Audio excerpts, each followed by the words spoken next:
Yo, people, welcome back to the YouTube channel. You already know what time it is. It's time for London Clubs Carnage. Back here with you again. It's been a long break. Everybody's had to put their agendas to the side for the World Cup, of course, but I'm sure Lawless will be able to dig out a couple more because I already know he will in this episode. But yeah, man, it's been a long time without this show. First time we've ever taken a break, actually, really, on this show since I started it. But it was a much needed break, man. Honestly, best panel. Do you know what I mean? Proper banter. I know you guys love the chemistry and the arguments. Me and Pot sometimes just be vibing while Lawless and Tobs is arguing about God knows what. And obviously the Premier League season is back upon us. There's big games coming up. Boxing Day, 27th as well. Some teams are kicking off.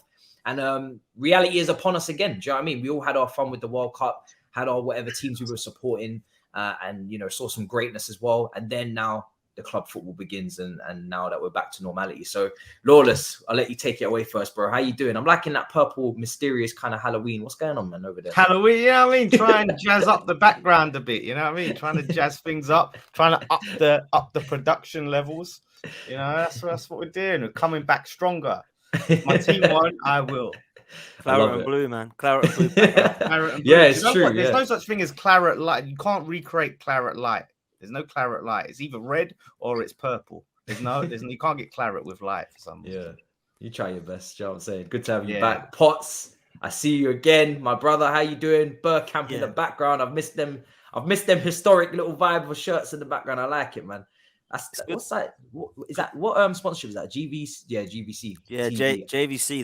That's my favorite away shirt ever. Bruce Banana, I love it. G, you know. And obviously Burkamp, well, one of the best players to ever wear the shirt. But it's good to be back, man. I've missed it. I can't lie. I've missed all this. I've missed Premier League football. I'm World Cupped out. I'm done with it. I'm glad that they won. I'm glad Messi did it. I said I wanted them to win if England didn't. And we move now. We're back to Premier League, and I'm happy about it, man. I'm looking forward to Christmas and then obviously the football that comes with it. Tobs, bro, how are you feeling? Hooded up, ready for Conte, ready for the second half of the season? I'm ready. I mean, I'm glad the Premier League's back, but I also love the World Cup. I'm gonna miss it. Waking up at 10 a.m. to watch football was bliss, and yeah, the caliber of football, it was amazing. And unfortunately, as much as I'm looking forward to going back to the grounds and watching the team, I'm not looking forward to watching some of those players that I've been happy to see the back of over the last couple of weeks. I guess a special mention for Emerson Royale when you say that. Yeah. But Toad wakes up like waking up at 10 a.m. is like waking up early for you. Like you had to drag yourself out of bed at 10 a.m. to watch football. No, I'm saying having football on at 10 a.m. That's the main point, right? Most weeks I'm normally up at like 7:30 or 8, but obviously there are some days where you want to lie in and you're working from home. Yeah, simple. I'm not gonna lie, those 10 a.m. kickoffs were tough, man. Especially when I was hosting at DR and some of them 0-0s. You start a watch along at 9:30 a.m. So weird. I remember the Japan-Korea World Cup, man. Some of them games were on at like 7:30. Like, that was brutal. And the American one is going to be weird as well with the times. It could be all over, East Coast, West Coast. We don't even know where it's even going to be. Some of them, Canada, Mexico, so we'll have to see. But I think there's only one place to start, and we have to pick up the box of agendas that we were coming into this World Cup with and open up that box again and just see what people are saying about certain players like Aguerd, players like Saliba, players like Messi, who some of us didn't give a shit if they won or not, because who cares? West Ham till I die, etc., etc. Lawless, I'll let you kick us off, man. This is the first time we've actually got to see Aguerd, really, because how many appearances has he made? Any appearances for West Ham? He's been in. Yeah, he did towards the end. Like he started to get fit and made some cup appearances and that to get fitness back. And he was ridiculously impressive. I'm not going to lie. He was really, really good. He looked like every penny that you spent on him. And I was even saying to you before we recorded, maybe you should go and get size from Besiktas as well and double up, because they were the best team of the tournament defensively up until, you know, maybe the last couple of games, but especially that third place playoff. But what did you make of him? Is that what you expected? Did you know what you were going to get with this guy, or were you just waffling before? No, do you know what? I had a feeling. I didn't know, but I was sort of excited by him, and the little bits I got to see of him in pre-season as well. On top of that, I was excited, and how well he done in the World Cup, I didn't even expect that. But you know, it was good to feel vindicated because I had several debates on it. I'll never forget it. I'll never forget when I said he's highly rated in France, and Tobs said, well, highly rated? Who's highly rating him? Who's highly rated him? Blah, blah, blah, yeah. And look what's come to fruition, yeah. He's turned to be a very, very good centre-back. And when he gets going, people are really going to see. So I'm glad, like, look, if people don't want to apologize, I'm not gonna force it. I'm not gonna, that's fine. That's fine. I'll just move. Okay.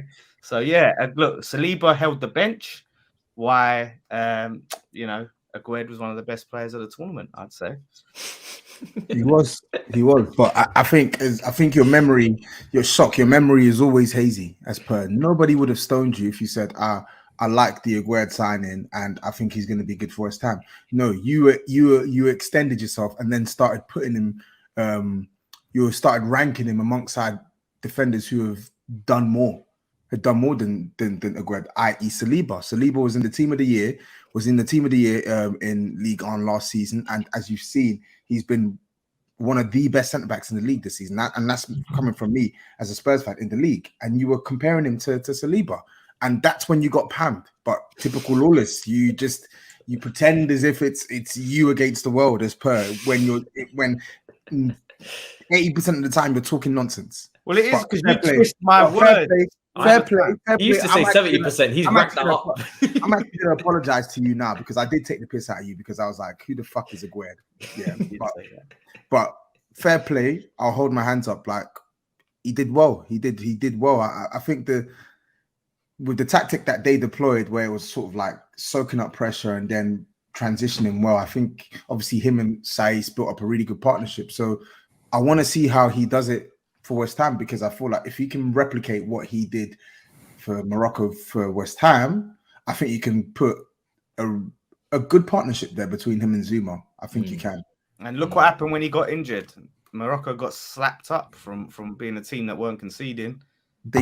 Morocco beat who was it that they beat when he got injured? I'm talking about against France. Nah, but they won the quarterfinals without him. Yeah, but that was the game he got injured in, wasn't it? Yeah, but they won it without him. Yeah, but he still was in the game. I think it would be a little bit shameless to try and say that the reason they got slapped up.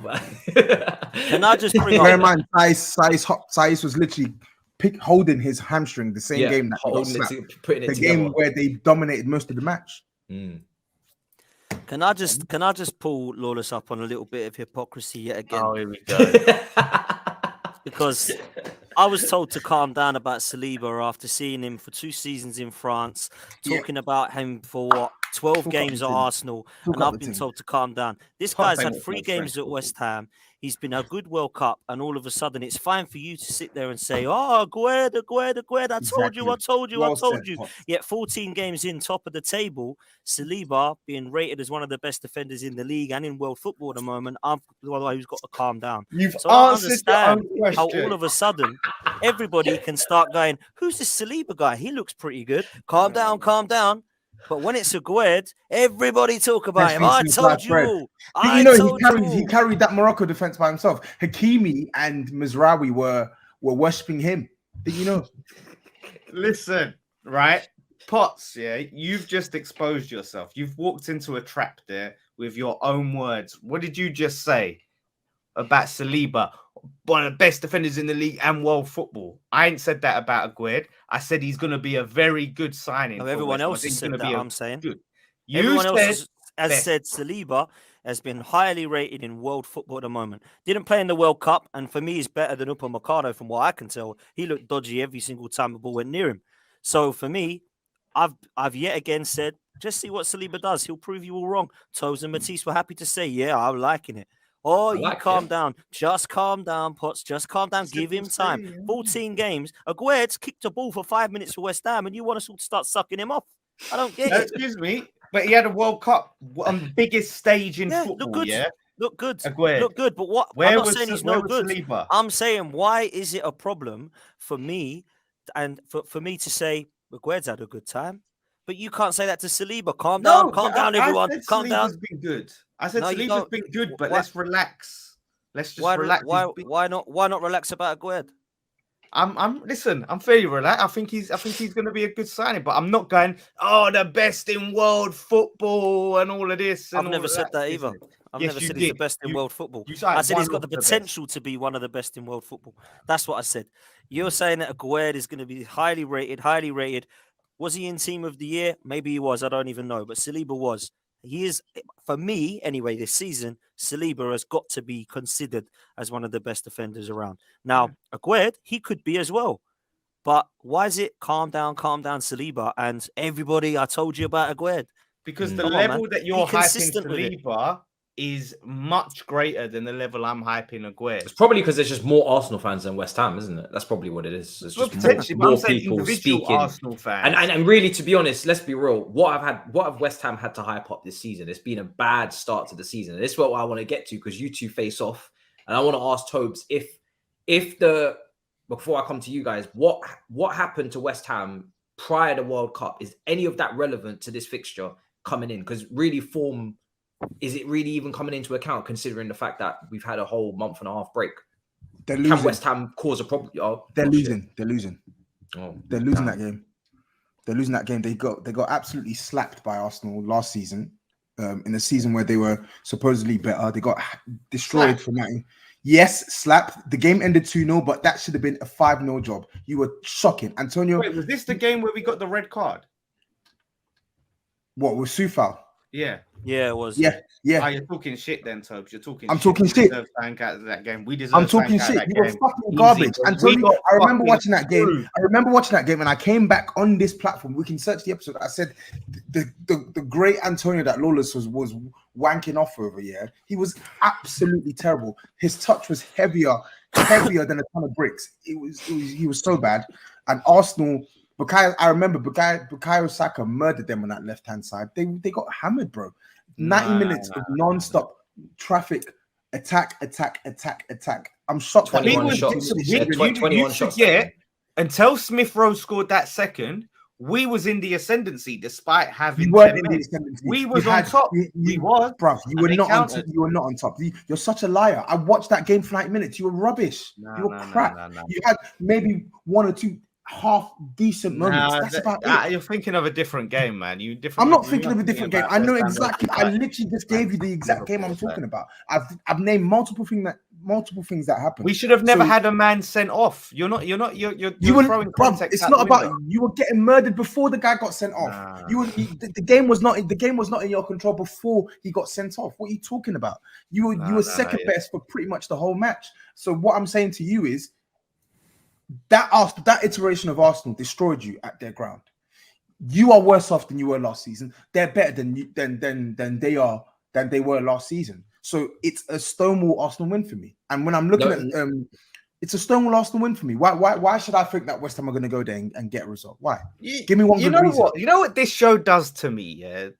I was just on box to box with Turkish and I was pessimistic and everything and this, that, and the other. This show this is why people think I'm deluded, because this makes me have to come out now and back my team and defend my team because of the craziness that gets talked about, that just the overblown nonsense, yeah.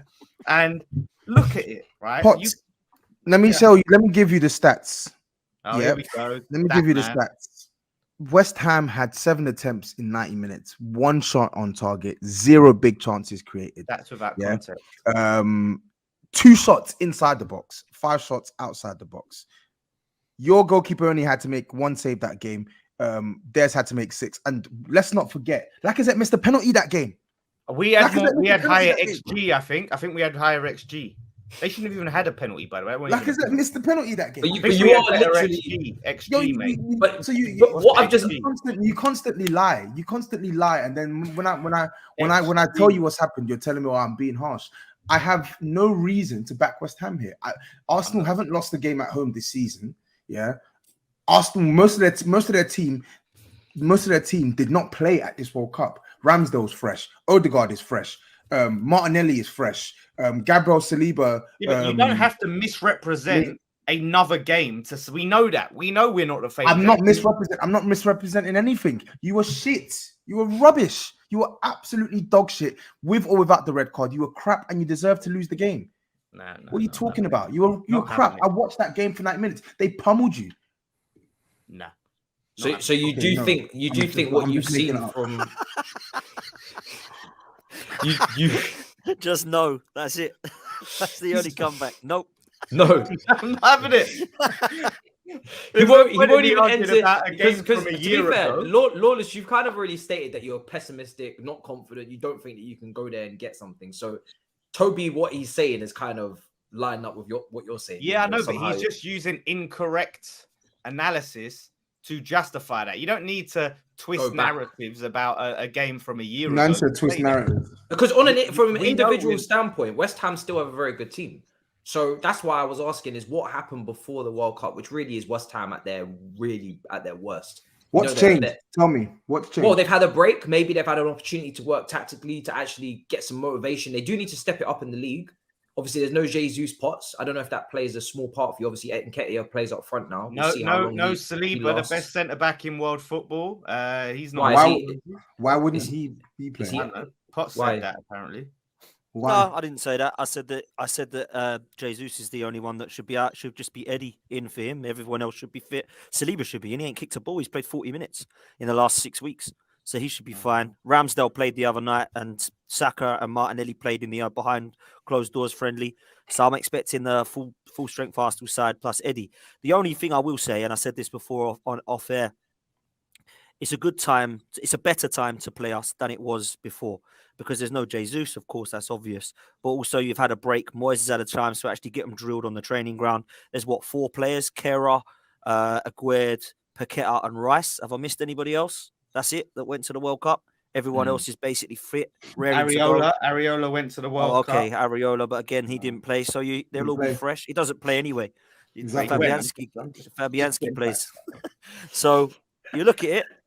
West Ham should be raring to go. What prizes for players going to the World Cup? God, absolutely mudded. Listen, you just sit down here with your bottle drop fucking striker, yeah. Our bottle drop striker who's going to plunder goals against you. So thanks for that. We'll see, won't we? We'll see.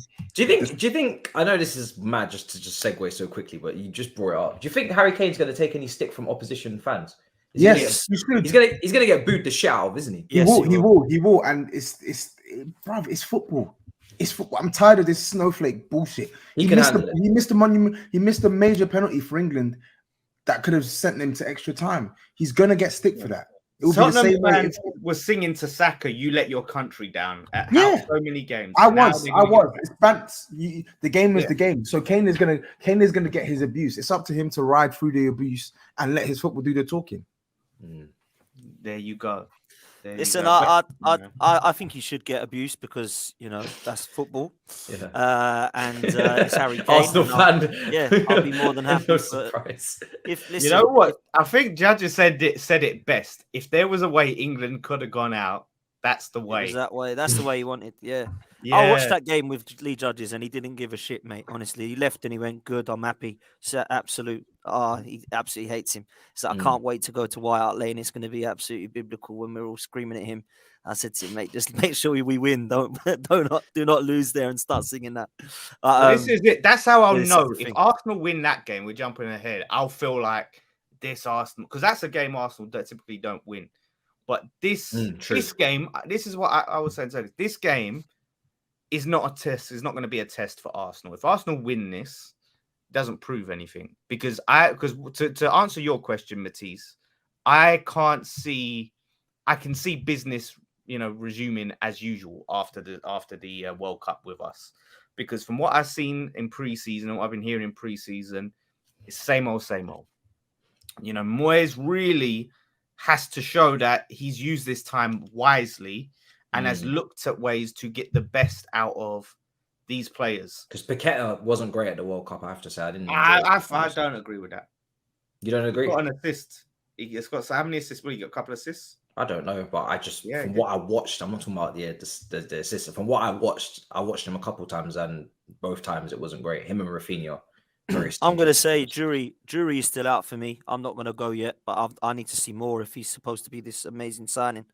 So yeah, that's what I'm saying. Like, I need to see a different manager So it's still Moyes out. Yeah. Nothing has Blaming the changed. manager now for Paqueta. Oh, Yeah, my of word. course. Well, I mean, for Brazil, it wasn't Moyes in charge. Yeah, you know that, right? Moyes was in charge of him He at was. Brazil. I can't believe it. Paqueta was so much better for Brazil than he has been for West Ham. Your standards are in the mud then, because that. No. Paqueta You're wasn't great. just because it's like, oh, it's Brazil, and like every flipping player should be like. Yes, they should. It's Ronaldinho. fucking Brazil. Exactly. I should be entertained. You're the number 10 for Brazil. You need to be an absolute baller. So let's see. Yeah, What Yeah, but he was 100%. playing deeper. He plays deeper. Apparently, he can play there. Apparently, he's a number 8 or a 10. Yeah, so that's what I'm saying. Our fans have been saying a lot of people want to see him play there for West Ham instead of a 10, play him next to Rice, and see what he can do. You've And got this is the Suchek, thing. though.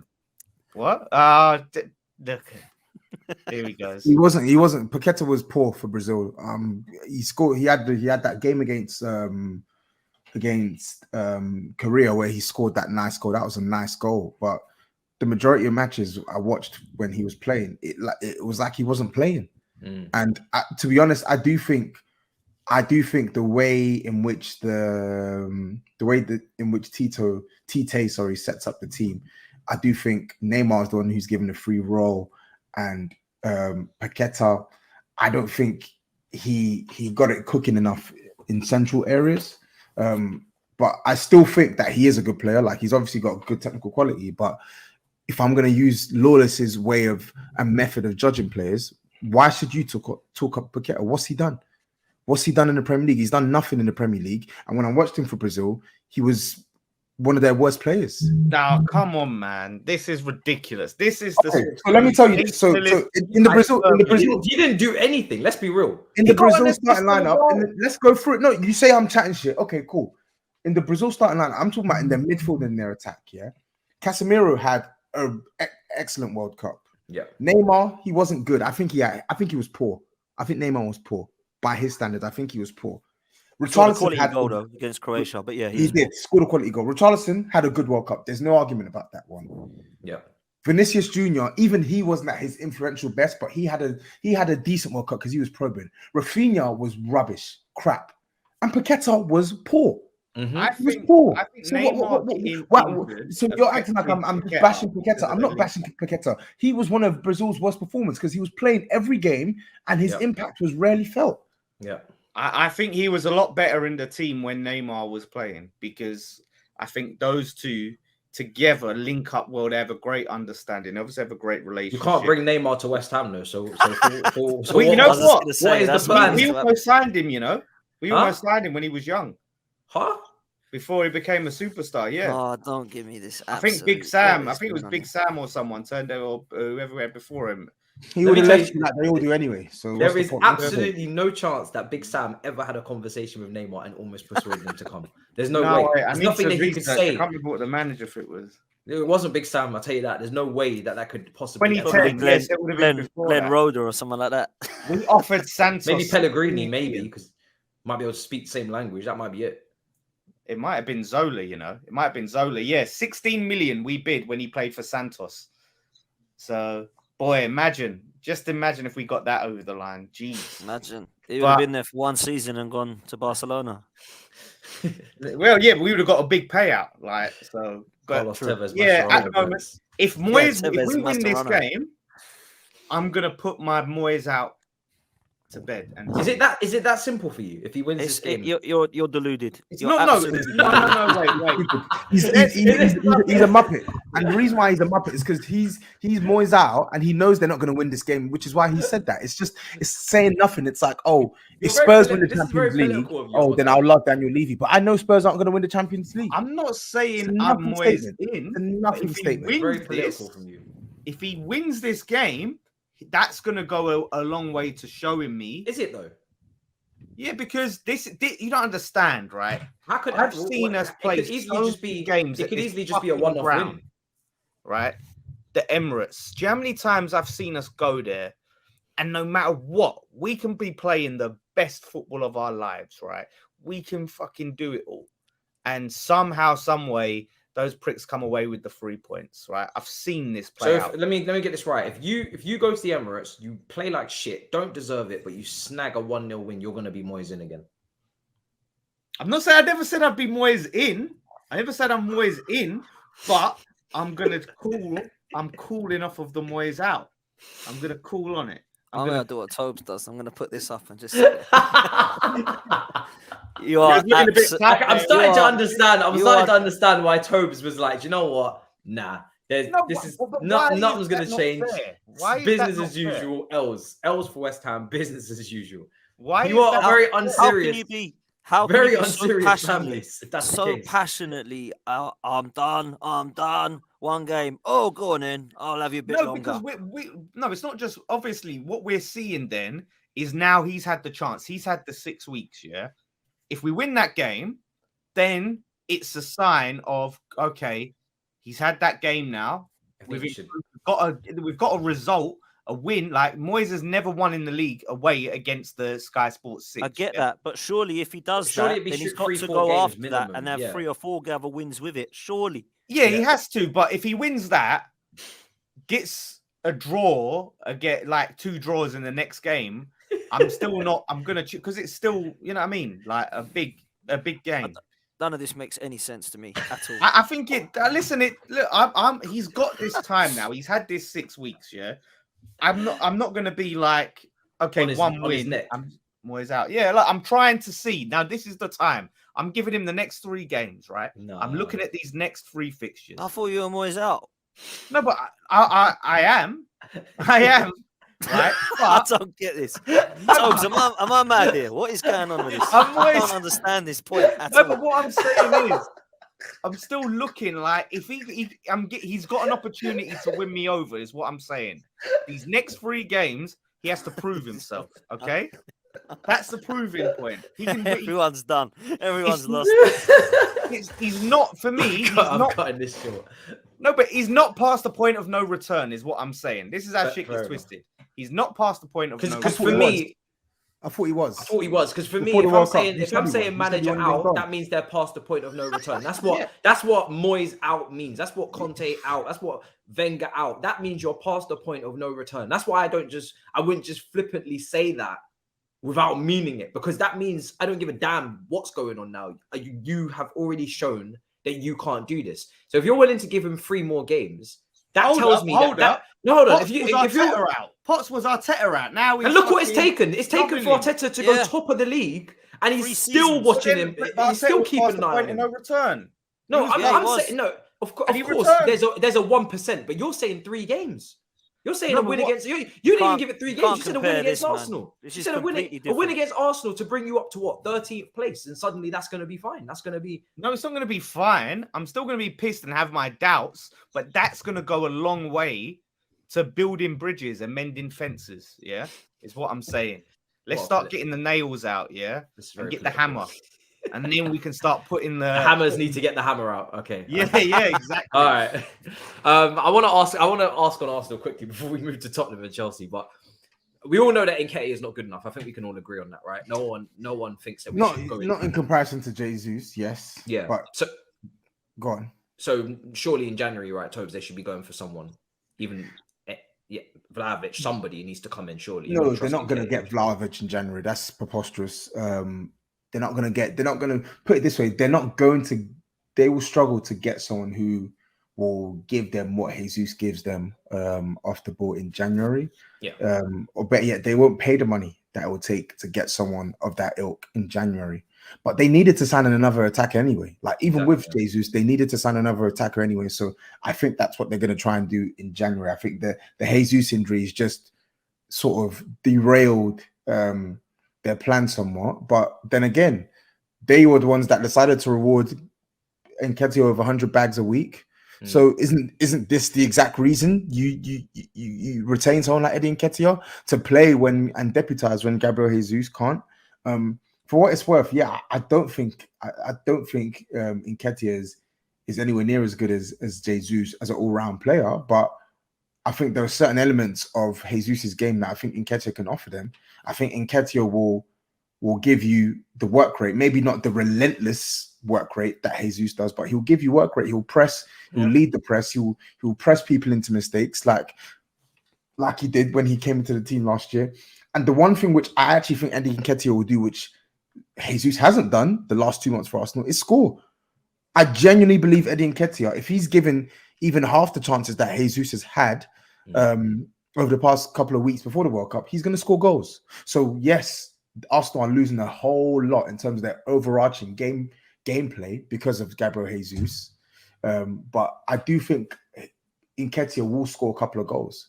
It's just, can Arsenal get in that additional attacker to make sure that they are not short-staffed?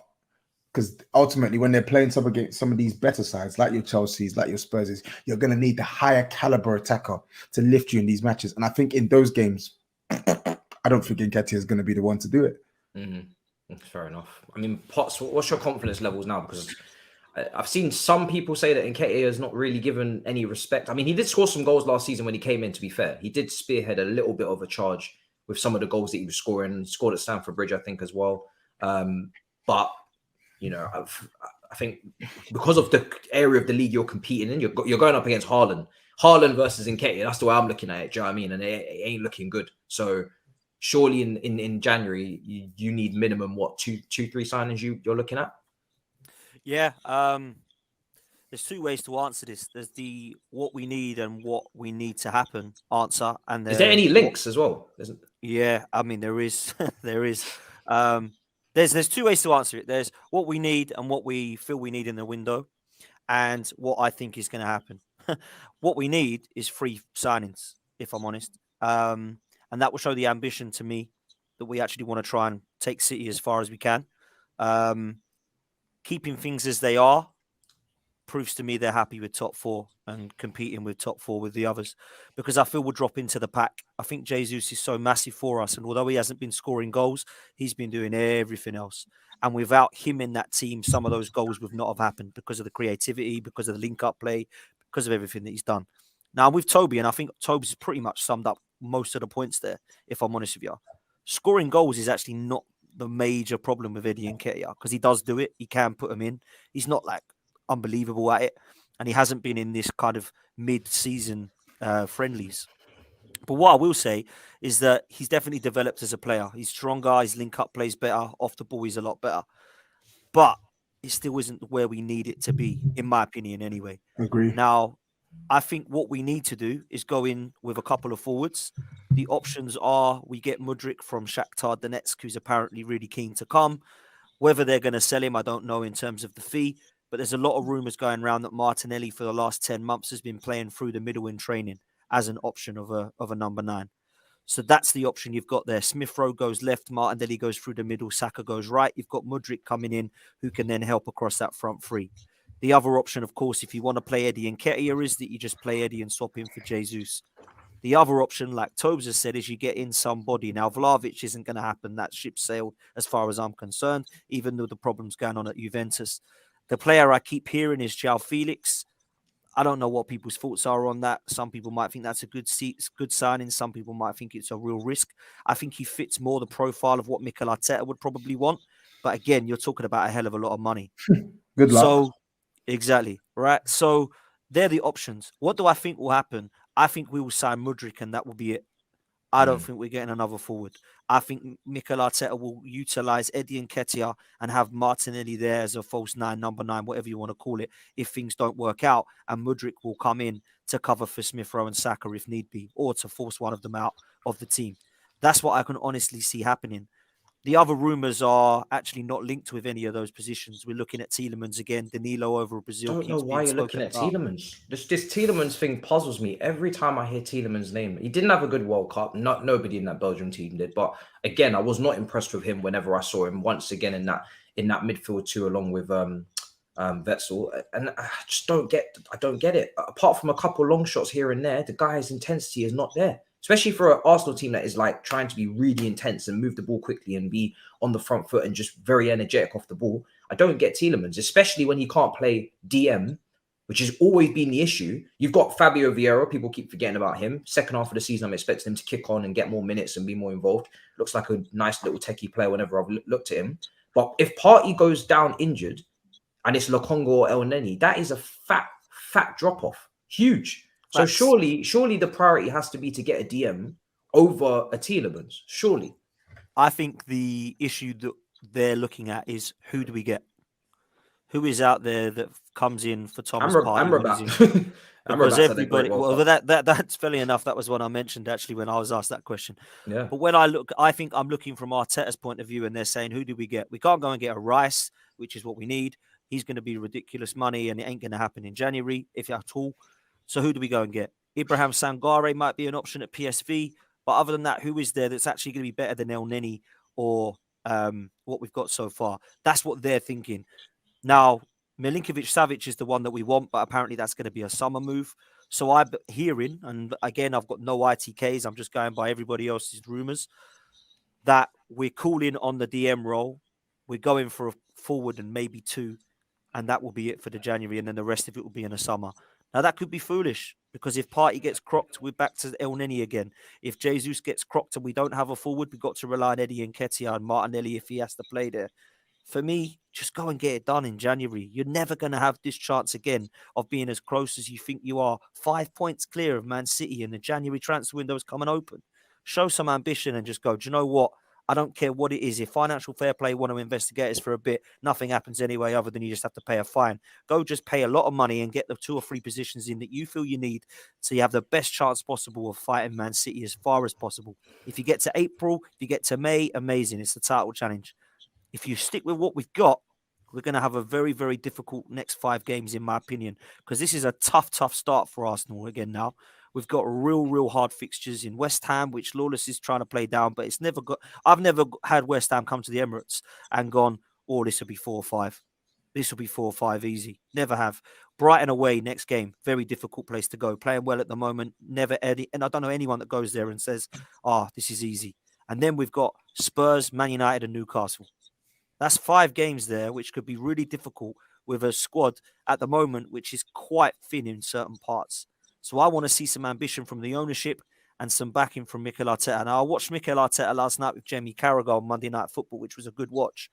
And he said, the only way we're going to do what we want, in and around, not word for word, the only way we're going to be able to do what we want this season is if we can sort some players out in January, because the squad at the moment is just a bit thin.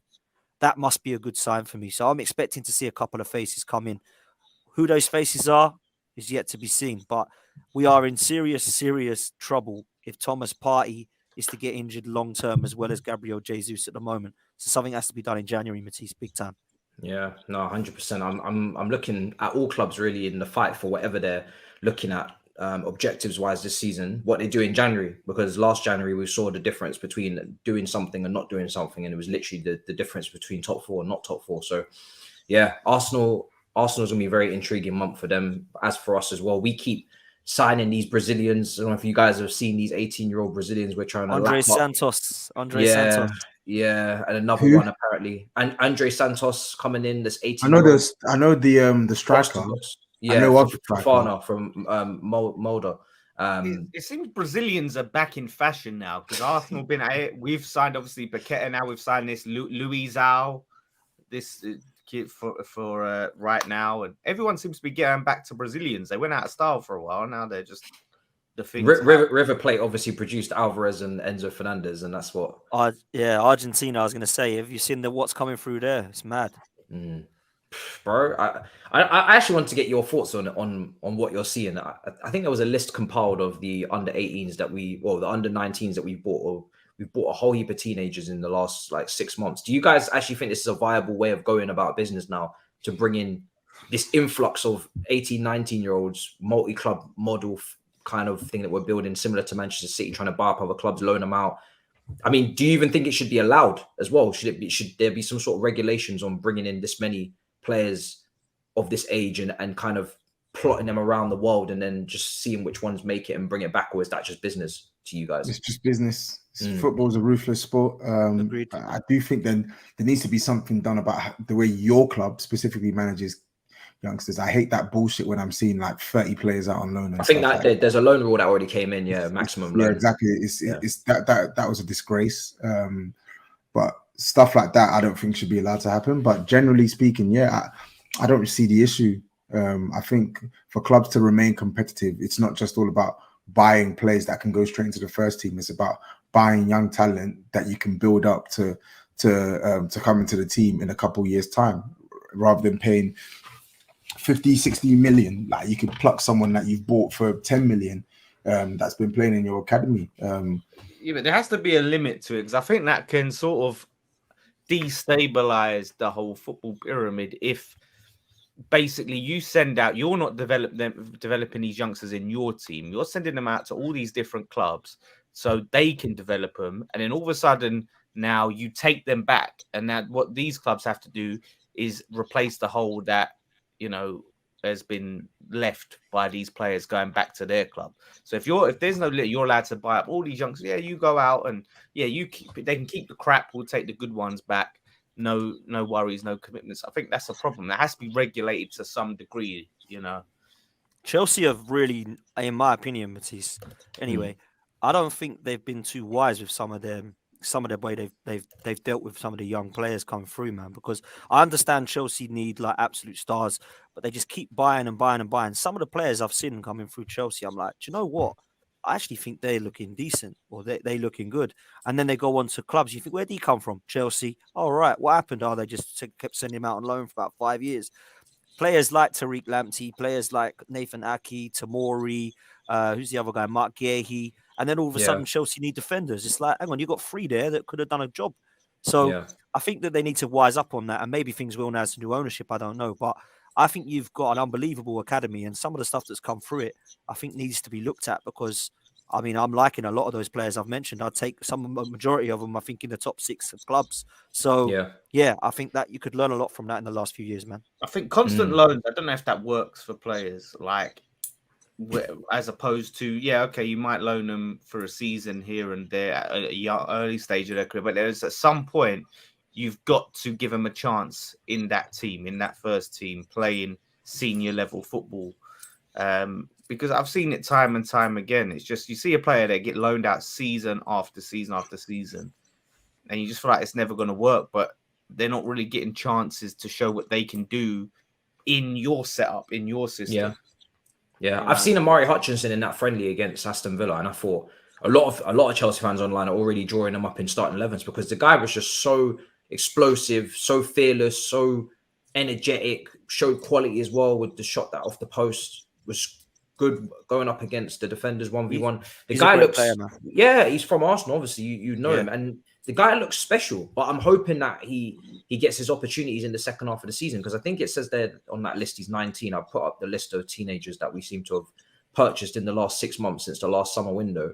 And 19, that's not too young to be getting opportunities in the Premier League. We've seen loads of 19-year-olds play Premier League football, so I don't think there's any excuse there. Especially at very least FA Cup Carabao, surely at least. Well, we're out of the Carabao Cup now. Oh, you got knocked out. Yeah, by Man City, and we got Man City in the FA Cup. So, I can't believe that. By the way, Lewis was talking to me last night. I'm like, how the hell have Chelsea drew Man City twice in both bloody cups? That's potentially both cups we're out of, and then you got Dortmund in the Champions League. God forbid we went out of that. You'll beat them, I reckon. Sticky. Oh, listen, Jude Bellingham's on a little bit of form, isn't he? But listen, Hutchinson for me has got to be right. Him and Lewis Hall in particular have got to be right in amongst the first team, because I don't know what you guys thought of Ziyech's performance from Morocco. I don't know if it's going to make any difference coming into the Premier League. I mean, there's a massive debate. How do you feel, Matisse? Like, because you asked me about, I haven't changed. Yeah, what happened before? Like, what happened with West Ham before? Does that play into now? What about Chelsea? Do you think that this break has helped Potter and the team, and helped him actually sit there and evaluate what needs to be done and his system and his team? I think with the players that went away, it's very unlikely that he would have changed too much on the pitch, because Cover was gone, Mount was gone, Sterling was gone. Why is Mukuku there? Are you linked with Mukuku? No, it's got a timer there. We are linked, heavily linked. His contract's running out. I know his contract is up next summer, but we are linked. Yeah, so we are linked heavily with him. I think Barcelona are as well. So I don't know whether that will happen or not, but yeah, I think for us, there's a lot of players that were away. Matisse, I think you'll spend January. There's rumours of Nkunku. I think if you get, we got him already. He's already signed, but he's coming in the summer. There you go. So that's the summer. Okay, so that's that. He's injured at the moment. So you need to sort your midfield out. I think you will probably do that, and it wouldn't surprise me if You got what's his name? The Croatian centre half, Vardiol. Oh, Vardiol, yeah, Vardiol, yeah. There's links with him as well, who's quality. If you have him and Fofana and obviously Koulibaly, and you've got Thiago Silva as well, that's your defence sorted with Reece James and obviously Chilwell. You've got two good fullbacks there when they are not injured. I mean, like we talked last night on the channel about a new goalkeeper, because for me, it just don't look like Potter trusts either of them, to be fair. Like, there's quite a few positions there at Chelsea still that need filling, man. And wouldn't surprise me if your nutty new owner just starts splashing the cash again and saying, "Here, go get Emi Martinez in goal. Go get, holding midfielder that can replace Kante. Go get yourself another winger that's actually going to be able to create some creativity." Do you know what I mean? It wouldn't surprise me at all. It really wouldn't. Yeah. There's a lot of people split on Ziyech. I mean, I don't know how highly you guys rate him after what you watched, but Aubameyang's another one where this guy, second half of the season, man, after what happened against Arsenal, I need to see something different. If you guys were Chelsea fans, which you will probably throw up at the suggestion, but mindset-wise for the second half of the season, what would you be looking at from Potter? Would you be looking for style of play? Would you be looking for achievements? Like, get the system, get the players actually playing in one cohesive find your system. best 11. Yeah, find your best 11. And is it more about results for you? Is it results or is it style? He has to grind out the rest of the season. He has to find a way. He has to find a way. The manager who you sacked found a way. Managers before Graham Potter have come into Chelsea in similar circumstance and have found a way. You've been given sufficient backing by Todd Bowley. When you look at the squad he's inherited, when you look at the personnel behind the scenes, the staff that he's basically assembled for Graham Potter, this is not Brighton. Yeah.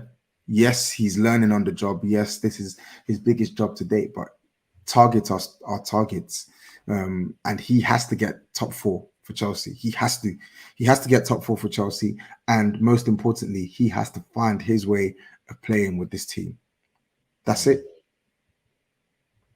It's difficult because I think it's going to get worse before it gets better, to be honest. I'm hoping probably, and they'll stick with him. But you're talking about targets. You're talking about targets. These are the targets that he should have. Like, top I'm four, sure those are the targets that would have been set. Like, sorry, fair enough. Fair enough. He's not managed at this level before, but we're not talking about a team where you can just write off a season. No, we're talking about a team that have high expectations. And granted, it's not Abramovich, so the likelihood is he's not going to get sacked. He's not going to get sacked barring any sort of catastrophe this season. But it still doesn't mean that there aren't achievable targets that he has to meet. Champions League wise, league position wise. I mean, for me, top four has always been the target for him when he first came in. That was the target that was originally set. Every day that goes by, and the more I look at this team and the more I look at this group of players, I know there is quality in there, but for me, it's not just about the quality; it's the mindset. More and more in football, you're seeing what togetherness actually brings for a team. Yeah, you got the quality. You look at Arsenal. You know, on paper, I still don't think they're title challengers on paper, but they are up there now, title challengers, because there's like one team. There's actually one thought process, one track. They're not trying to have any divas in there. There's no egos in there. They've got rid of all those players. Same can be shown for Liverpool and Man City. They've had no drama in their squads for the last couple of years. So I just think when you've got characters in there that for me are not really serious, or they're not happy because of whatever's happened management wise, they're not getting selected. For me, it's only going to brew more chaos and more problems on the pitch, more shit results. Matisse, do you think as well? This for me is the first time probably since between Roman joining and Roman leaving that this is more of a project now at Chelsea, because you've always been a just win now team. As far as I'm concerned, you have under Roman, win now or you go. I don't think you have hired Potter as a win now or you go. I really don't. And I think with the difference now is that I think you might see a similar process. I hate that word. Everyone knows I do. But you might see a similar process than what Arsenal have gone down in terms of give this guy what he needs, chuck the players out that don't fit into it and go there. So are you saying, Potts, that Matisse should trust the process? No, I'm not. I'm saying Matisse should do what he believes with it, mate, because I never did trust it. And I'm still not sure that I do. But I feel like that is the route they've gone down. Whether you believe that's the right case, Matisse, whether you think it's the wrong thing to do, you've not used to it, I suppose. 15 years of win now or get sacked is different. I don't think that's the case with Potter. I think they've got him in because they know that he can definitely prove evidently that he's a good manager in this league with, Brighton. I think what you need to now look at is, are we going to stick with this guy for the next few years, or are we going to try and get him to win now and then get somebody else in if he can't? And it doesn't look like anyway, I don't think, that they're going to say win now or go. But we'll find out in January. It could be. It could still be that. We'll chuck all the money at it, and if you can't win, we'll get somebody else in. If he can't do it, we'll chuck more money at it and get someone else in. I don't really know what this Todd Bowley's about, bruv, if I'm honest. So I don't know.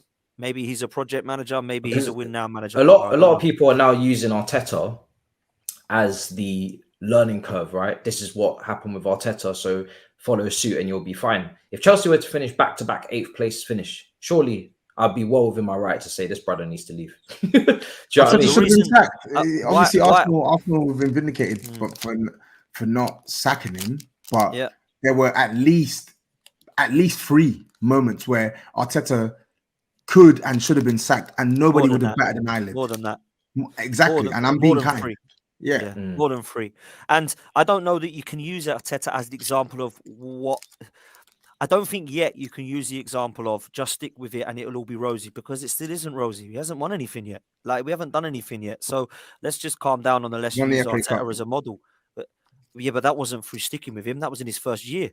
Yeah. So do you know what I mean? Like, it's not one of those, because they started to say it about Ollie. See, Ollie's come second, stick with him. It'll be fine. Yeah. Look what happened in the end. So you can't do that. It could People still go are acting Arsenal, like this is it. They've arrived, Arsenal. They're not yet. If we're in May now, I'd say things are. Do you know what? I was wrong. I had 3 years of wanting the guy gone. I was done. This wasn't the Arsenal I loved and wanted to be a part of. Now things are starting to turn 100%. I can't sit there and deny that. But is it going to take us to where we want to be? That's yet to find out. And I think with Graham Potter, he's behind that. I mean, he hasn't had the 3 years that Arteta's had yet. So I'll be interested to see like what Chelsea are now. Are they what they used to be? Get Josie in, get Conte in, just win now. Carlo's turn, win now. Or is it going to be a little bit like a Ten Hag and Arteta situation? I don't know. Maybe football's going towards that. As long as Potter's as ruthless as Arteta was with Aubameyang and certain players, etc., even Guendouzi's, then I think that would be a step in the right direction. I just know by the end you've got Aubameyang at you now, so you might find out soon. Bro, listen, and Lukaku's coming back in the summer, so Inter Milan are not going to purchase him. And can we also like the whole sticking with Potter? I somewhat agree that like it shouldn't be knee jerk. Like, they shouldn't have sacked Thomas Tuchel in the first place, in my opinion. But that's happened now. What's happened's happened. It would be so stupid for them to just get rid of Graham Potter like now. Like, they have to give him time to see what he can do, right? Because we're not just talking about some schmuck. We're actually talking about a good manager here, who had Brighton flying before he got the job. They're going to need to give him time. But the whole time aspect, different managers get afforded different time based on what direction the club are going in. Yeah, when Arteta joined Arsenal were in the mud, and even now, fair enough, they're top of the league, but they missed out on top 4 last year. They finished 8th the year before. They finished 8th the season before that. They haven't won a league title since 2004. Granted, they've won the FA Cup in 2020, so they are still able to win cups. But this is not a team that has been built to win as of yet. He's had to sort of grow them into a side that looks capable to win, which is why they gave him the job in the first place, and they stuck with him. With Graham Potter now, it's weird. He's almost expected to grow Chelsea, but the squad he's inherited is on another planet to the squad that Arteta's inherited. So the expectation can't be the same. You can't judge both managers the same. Graham Potter must and has to do more than Arteta did in his first year. He has to. He has to do more because you have way more at your disposal. Not to mention that Chelsea have already signed this young G, this Fofana youth. They're probably going to sign one more player in January, if I'm being honest. Money is no object. You have a defense that's good enough to be better, to be performing better than it has done. You have a midfield that's good enough to be performing better than it has done, and you have an attack that's good enough to be performing better than it has done. And this isn't me saying this Chelsea team is perfect, because we've spoken many a time about the what's the word I'm looking for? The imbalance of this Chelsea team. But despite that imbalance, this Chelsea team is good enough to finish in the top 4 and is good enough to be performing better than it has done under Graham Potter. So something has to give. 100%. No, I agree. I think for me in January, I'd like to see 2 or 3 names out and obviously a couple in. But I think we need to be very, very clever with how we spend the money, because we have splashed money up the wall for countless players now that haven't worked out. The scouting should be improving now because backroom staff, like you said, have been brought in. Obviously, Nkunku is, I think, a step in the right direction. He looks a lot better than, or a lot different to a lot of Bundesliga forwards that we've purchased before. In terms of upper body strength, close control, dribbling, these things, he actually looks like he's more of a footballer than, say, a Timo Werner. So it's a good step in the right direction. But it all depends on Ruthless, because I think the only big question mark around him is not really his coaching ability. I think his coaching has been shown already at Ostersund's and Brighton, player development, style of football, tactical, awareness and ability to switch between systems and formations and whatnot, depending on the match. He's already shown all of that. But it's whether he can handle, 1, the egos, and 2, be ruthless enough to get rid of players that aren't playing for him and will potentially overstep him. Those are the 2 things that will define how long he lasts. So we'll have to see. That's what makes a big manager. With Tottenham, I mean, it's as you were, right? I mean, the football hasn't been great, but you're in a good position. I don't know what your hopes are, I guess, Tobs, for the second half of the season, because you're in what, three competitions. Maintain or improve the position, but play better football. Yeah. Maintain or improve the position, play better football. My expectation this season was 3rd or 4th. I think Spurs are on track to get 3rd or 4th, in my opinion, this season. But we just need to actually start playing better. And that's going to be down to the manager deploying the right tactic and picking the right blend of players in certain matches. He has to take accountability for that. But I also think we need to sign players in January. We need to sign players in January. And similar to you, when you're expecting a few out the door, I want a few out the door. Like, I cannot deal with specific players we have in this squad that are continuing to play and are continuing to get selected. They're doing more harm to us than good. They're not good enough. They're not good enough. If you get rid of them, then you're still struggling for players. No. We get rid of them and bring in new ones. I'm not expecting 5 players. Yeah, but are you January. strengthening? That's what I'm saying. We are. I think we are going to strengthen. No, but what I'm saying is, if you get rid of players, say like, let's just say you get rid of Royale, Sanchez, and Ben Davis, and you bring 3 in, is that strengthening the squad? You're strengthening your first 11, but you're actually getting more players. That's definitely strengthening the squad. And to be honest, I don't want Ben Davies wasn't even in my list. I don't want Spurs to get rid of. I was just using him, but yeah. But I think the issue here is beyond. Like, when you look at our team, those players you mentioned are liabilities. If we get rid of those players and we bring in players that are better, our squad automatically improves. Right? We have, and when I go back on Conte, I think him making better decisions, trusting Bissouma more, playing Jed Spence, like doing some of these things on top of bringing in two not average players, not stopgaps here, 2 good players, just good. Give us 2 good players, and it can transform specific parts of the team, as you saw last year when we brought in Kulusevski and Bentancur. Just give us 2 players.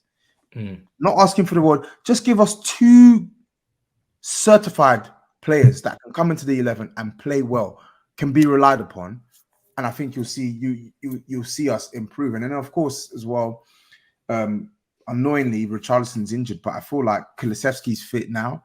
So Kulusevski missed a lot of games before the World Cup, so he's fit and available now. When Richarlison is back fit, hopefully we'll actually see Conte use Richarlison in positions where he can be at his most influential, not be afraid to drop Son, not be afraid to play Richarlison through the middle if he needs to, not be afraid to switch it up in the midfield if he needs to. So utilize the squad properly and get some signings, and I think we'll definitely achieve our targets in the league.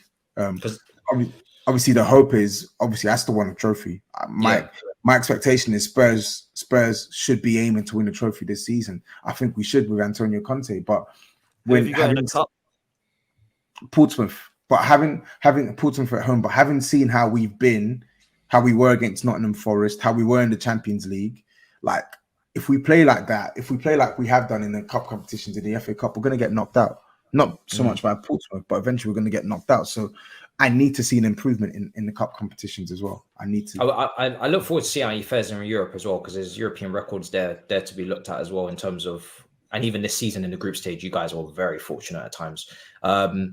But I saw reports that Levy's not really going to spend, or he doesn't think he has much money to spend, or he doesn't want to take his money, his finger out his pocket. Levy out again.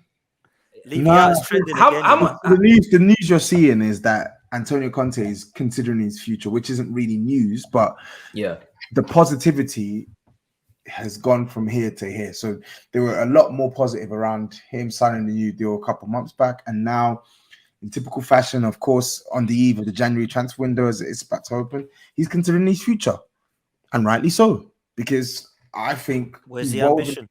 He's well within his right. He's well within his right to consider his future, and I think this is the risks that we ran taking on a manager like Conte. We knew what type of manager he was, and heading into 6 months left of his deal, it's not ideal to have your manager manager's future still hanging over your head, and it scuppers like January plans can just like, oh, if he wants this player and that player, but you're going to be gone in 6 months' time.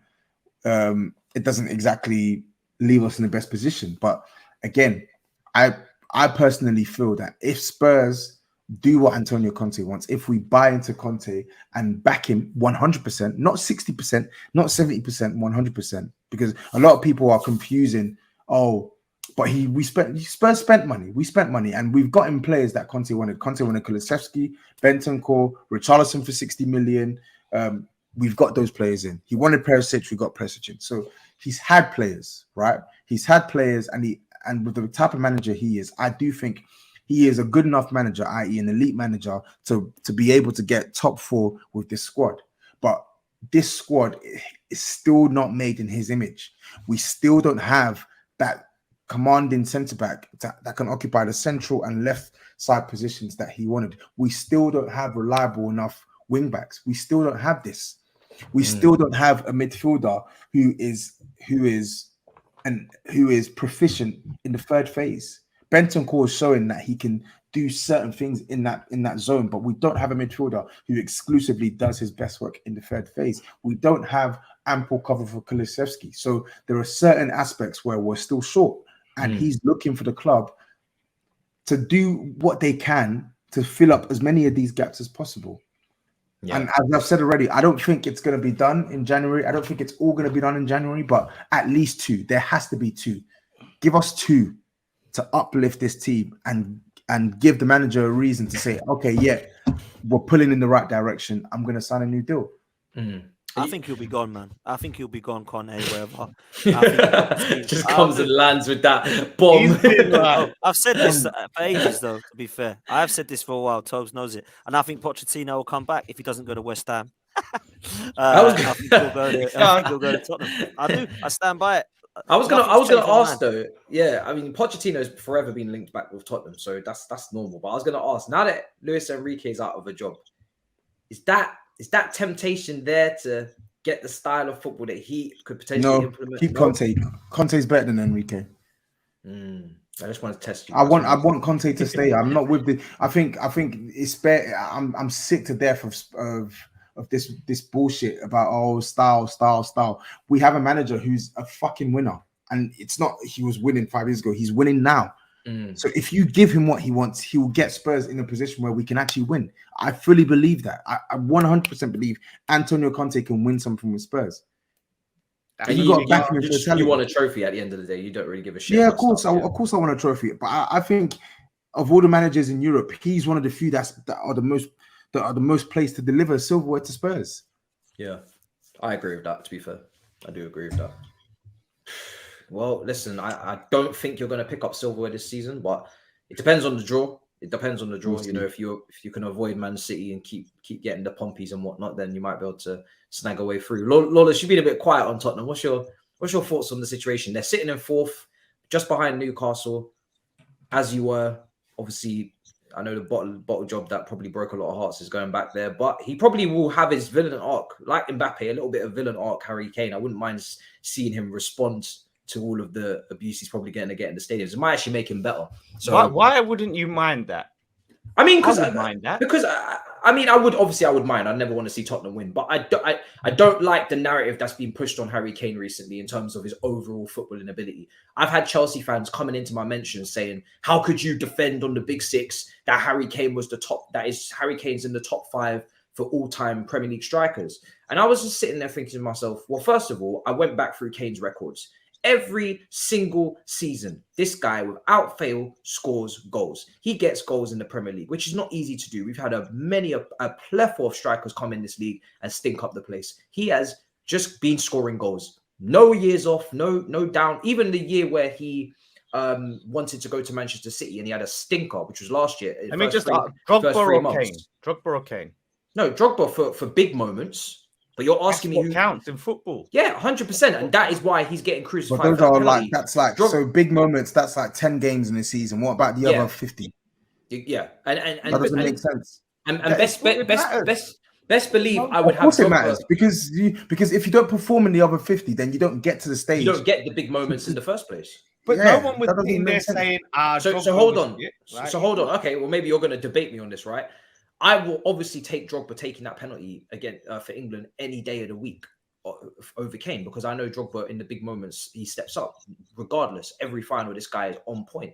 But in the Premier League, which is what the conversation was about, all-time Premier League strikers, to put Drogba in over Kane is very, very biased, because Drogba went some seasons very injured, some seasons getting 8 Premier League goals, 10 Premier League goals. And that's not because he's a bad player, but remember the support system he had around him, so it's not really acceptable. But yes, in the big moments, the guy stands up. He's a big game player. He's a quality player. But you can't kick a man out that's what, 3rd in the all-time goal-scoring list in the Premier League, who scores 20, 25, 30. Drogba's best season, Kane's best season is 30. Drogba's best season is 29. Drogba's other best season is 20. Kane's been racking up 20, 20, 25, 20, bro, 17, 18 every single season. And people are now trying to rub him out because of an icon elite of this sport. Never. He will never go down as an all-timer. I think so it depends on what you're saying. So all-timer in football terms, yeah, that's fine. Yeah. There have been way better players than Harry Kane in world football. I don't really think that's a diss. Even in the Premier League, Rooney, I'd put above Kane. Henry, I'd put above Kane. Aguerd, I'd put above Kane. I don't really Shearer, I'd put above Kane. I don't really see this as a diss. What we're talking about is the here and now. And the here and now, Matisse is saying he's still a world-class striker. So yes, he's faltered in the big moments. Cool. And he's gonna hold corn for that. But he's still a world-class striker, and he is 1,000. He's already an all-timer in the Premier League. Already. Already, and his career's not even done. When his career's done, there's a level above world class, then he's world class. Like if there's world class, and then of course, if you want to throw your Benzema's, Suarez is above because they got the big moments and the ability, 100%. Don't put Benzema next to Suarez. Why not? Because Suarez is better than Benzema. All right, fair enough. But if you wanna talk about Premier League all time, for me, he has to be in there. And when his career is over, he will be in there. But also the other narrative that I don't like, as much as I love banter in Tottenham, all right, cool. But if we're being serious now, do you guys think if Harry Kane goes into that Man City team or that Man United team, or not Man United because they're not winning at the moment, but if he goes into a team that wins and do you think it's going to change? Of course, he's going to pick up trophies, right? So it's not solely about it depends. If they're relying on him to get them, then maybe not.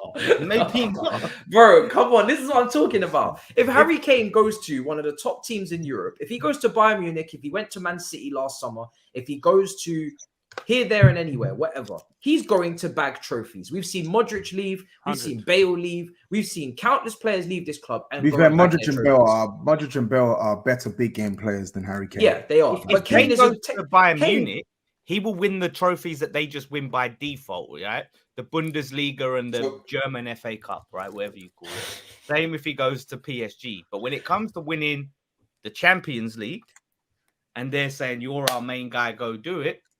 I have my doubts. I don't think. To be fair, I don't think Lawless. I'll argue it, but I don't think Lawless is I don't think that statement is invalid. I think he's got ample reason to say that. I do think, but then you look at Harry Kane's record in the Champions League. I think he's got something like 23 23 Champions League goals and like 33 appearances or something like that. Like his Champions League record is quite strong. I think what Lawless is talking about is knockout football. Once it gets to knockout football, that's when you need to see him deliver. And to be honest, he's not played many knockout games. He played against Dortmund, he scored. He played against Man City, he got injured. He played against Juventus, he scored. So he is going to score. Do you know? You're talking about the final. The creme de la creme. Like, do you know what? I'm dissing Kane to a degree, right? And I know it's going to. I know you're saying rely upon him, but even if you're talking about Bale, Modric, they weren't relied upon to win Champions Leagues. They were part of a Champions League winning team. I'm saying that if you put Harry Kane into a top team with other top players, not Emerson Royals and fucking people. I like agree this, with you. I think he wins. I think he wins. No, shit. he will. He I will. think he does. The problem is Harry Kane's not had enough big game moments because he's played for Spurs, and that's not just Spurs. That's just facts. He hasn't had enough opportunities to have big game moments because Spurs don't really have big game. They don't win anything. This is the thing. Despite all of this, I would take Harry Kane at Chelsea, 100%. I'll take him tomorrow. I'll take him and get Lukaku out here immediately next summer. Because I feel like there's a lot of pressure on his shoulders to win a trophy. There's a lot of pressure on Spurs to win a trophy, and there's a lot of pressure on him to win a trophy, right? And that's a pressure that's been there for a very long time, right? So I feel like that pressure maybe is something that feeds into that mentality of why he is not able to step up in the big moments, because maybe he's in his own head. It's that pressure of the expectation, I need to win a trophy. And maybe if he does go to a better team, that pressure is lessened on his shoulders. So maybe you're right, Matisse, because if he's got less pressure on him, maybe he can perform and step up. I don't know. All I know is up to this date, he's shown himself to be a bottle job. He should have. Let's be honest. He should have left Spurs by now, anyway, man. Do you know what I'm saying? Like, I know Tobs and the Spurs fans don't want to hear it because they love him, and I get why. But he should have. Like, he should have gone. You could see Spurs weren't going to win any title, like things that he wanted to win in football in the next few years, and he stayed there. Why? What is he? He's just got himself to blame, as far as I'm concerned. I know they chained him to a radiator, but why would you sit there and sign a mega contract and then go, actually, I want to leave. They're not going to win. Well, it's too late. We're keeping you, man. Yeah, I think you might say it was naive for him to sign such a long deal. He didn't need to sign a long deal, but at the same time, I've also said I think the club let him down. I think the club let him down, and they let the likes of Pochettino's down, because at the time he signed that deal, it was a big show of faith to the club. It was a big. Spurs were on the up. We had just finished third in the league. That was our third consecutive season finishing in the top three. Poch signed a new deal that same summer as well, and I think they let the squad deteriorate around Harry Kane, and I think there's been too much of an over reliance on Harry Kane, because the club have not made enough important signings to sort of help either support Harry Kane or even take the mantle of Harry Kane as the best player. It's always down to Kane. Kane has to deliver. Kane has to deliver. When are we going to move on from Kane? It's all good and well saying he should have left Spurs, but Spurs have let him down as well. When you look at how we let our team deteriorate from what it was at its peak under Pochettino to what it was last season, it's terrible, man. It's terrible. How many years did he sign on for? Was it 6? 6. That's stupid, man. Fuck me. Should have signed something normal, man. Idiot. Fuck no. Bloody hell. Sign like a 4-year deal or something. Why are you signing 6 years? What is this? Alan Pardew at Newcastle. This is insane. This is mad. It's just nuts. It's insane. I think, I agree. I think he's got to leave personally, but we'll see what happens. I mean, it all depends on Conte, right? If Conte stays, then he'll probably stay. But I think if he does break the record, fair enough. He probably will break the record for sure. But I do still think it's a bit of a waste, because someone of his talent shouldn't be just breaking that record and that's it. They should have a lot more to show for it than just a one Premier League all-time record. I think as mad as that record is, right? That's not undisputed. It's a bloody incredible record. Yeah. But he should have titles to his name minimum, But it is what it is. Anyway, who are you playing? You're playing Tottenham. Have got tough game. We've got Brentford. Brentford, yeah. Brentford away, isn't it? 12:30 kickoff, is it? Yep. Bloody hell, fuck. Good luck out there, man. Ain't easy. I ain't gonna lie. Brentford are a problem. I think we drop points to them. So yeah, we'll see what happens. Proper physical game, long throws and whatnot. But yeah, final thoughts, Lawless. Let them know where to find you, bro. Absolute pleasure. Great show. All purple over good there. to be back on the show. Good to be back. Not so good to be back for West Ham though. But yeah, at West Ham Fan TV, go check out our preview with Lee Judges, which is up live now. You can go and see that, and then look out for all the other content that's going to be in and around the game. Watch alongs, all that business. And at D Lawless, if you want to come and give me some stick personally, I know people like to. Did Judges and Nikki go to the coffee shop they said they was going to do? Yeah, it was a cafe. We went to the cafe that let us film in there. So yeah. I remember when I was last with them both, they said they're going to do some East London, East End kind of coffee shop kind of vibe. They had a fryer with the caps on and the fryer. I was like, yeah. I'm going to check that out. That sounds good. Potts, let them know where to find you, bro. Pleasure as always. Cheers, boys. Good to be back at Dan Arsenal 87 on socials and Football's 12th Man podcast on YouTube. You see us all over there doing our thing. And lastly, have a wicked Christmas, you three and everybody listening, because we won't see you now until afterwards. And hopefully football will be back and we'll all be smiling because we've all won.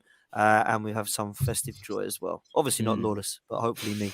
And and Matisse, thank you, mate, for this show. Tobs, you want Tobs to win, yeah? You want Tottenham to win? Is that what you're saying, Pot? I don't want any of you.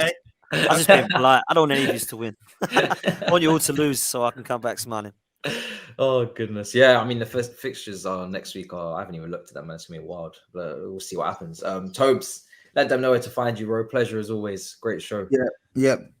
Cheers for having me on, bro. Good to be back. Tap into Tobs on all socials. I've really been inactive on my channel for like the last month, but I'm gonna pick it back up this weekend to talk about Conte and preview the Brentford game. Business as usual. There you go. Yeah, guys, make sure you subscribe to everyone, man. Smash up the likes. Let us know in the comments. I hope you guys enjoyed. We're back. And for me, content-wise, Dami and Anita will be doing a show. That podcast will be coming out in person, hopefully on Christmas Day. Might get some hats going and give you some content there. And then obviously we've got these Brazilian wonder kids that we're signing. So I've got to do some due diligence there and have a guest on. So until then, big up your damn selves. In a bit, people. Peace.